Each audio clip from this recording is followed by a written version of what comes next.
नमस्कार।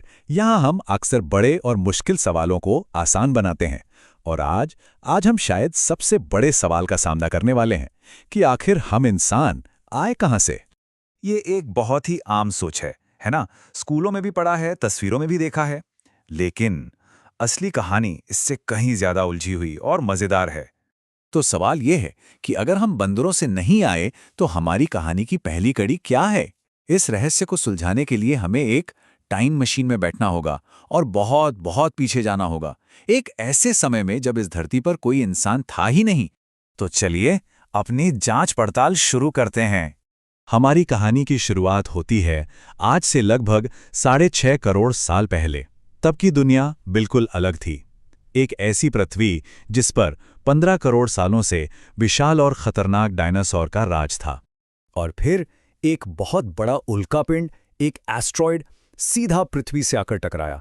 सोचिए, ये टक्कर इतनी जबरदस्त थी जैसे लाखों एटम बॉम्ब एक साथ फट गए हों, और बस इसी एक पल ने जिंदगी का रुख हमेशा के लिए बदल दिया। इस महाविनाश ने एक नई दुनिया का रास्ता खोला। इस एक टक्कर ने पृथ्वी के लगभग सारे जीवन का सफाया कर दिया और डायनासोर का युग एक झटके में खत्म हो गया। लेकिन इस झुलसी हुई धरती के नीचे गहरी और अंधेरी गुफाओं में जिंदगी ने अभी हार नहीं मानी थी। यही थे हमारे सबसे शुरुआती पूर्वज। देखिए, ये ना तो ज्यादा ताकतवर थे, ना ही बहुत होशियार, लेकिन उनके पास एक सुपर पावर थी, और वो थी जीने की जिद। और इसी मामूली सी शुरुआत से जीवन के एक नए दौर का आगाज हुआ। बहुत धीरे धीरे लाखों सालों में दुनिया ने अपने जख्म भरे और एक बार फिर हरी भरी हो गई। अब जब डायनासोर्स जा चुके थे तो इन छोटे स्तनधारियों के सामने पूरी की पूरी पृथ्वी खाली पड़ी थी, और बस यहीं से उन्होंने बदलना और नए माहौल में ढलना शुरू किया। सिर्फ उस एक छोटे से जीव से स्तनधारियों का एक बहुत बड़ा परिवार पनपा। कुछ ने तैरना सीखा और वेल बन गए, कुछ ने उड़ना सीख लिया और चमगादड़ बन गए, और कुछ पेड़ों पर चढ़ गए। यही थे प्राइमेट्स, और यहीं से हमारी कहानी का सबसे अहम मोड़ शुरू होता है।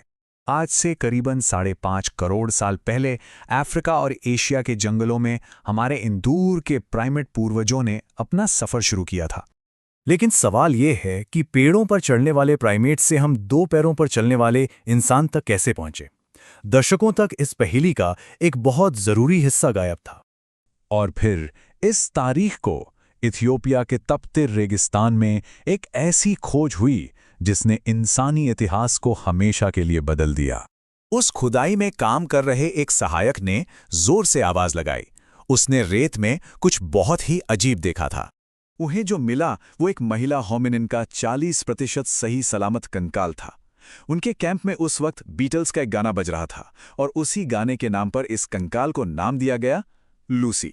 लूसी ही वो मिसिंग लिंक थी जिसकी सबको तलाश थी। कैसे? देखिए, उसके कूल्हों और पैरों की हड्डियों से पता चला कि वो हमारी तरह सीधे 2 पैरों पर चलती थी, लेकिन उसके हाथ लंबे थे, उंगलियां मुड़ी हुई थीं, यानी वो अब भी बंदरों की तरह पेड़ों पर चढ़ती थी। मतलब वो एक ही समय में इंसान और वानर दोनों की तरह थी। विकास के 2 रास्तों को जोड़ने वाला एक जीता जागता पुल। लूसी की इस खोज के बाद हमारी उत्पत्ति की पहेली आखिरकार सुलझने लगी, और जो पुरानी धारणा थी उसे एक नई हकीकत ने बदल दिया।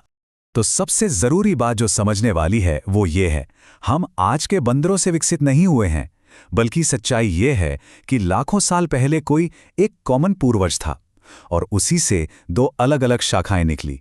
एक शाखा से आज के बंदर और वानर बने, और दूसरी शाखा से हम इंसान। इंसानों वाली इस शाखा में लूसी की प्रजाति एक बहुत अहम पड़ाव थी।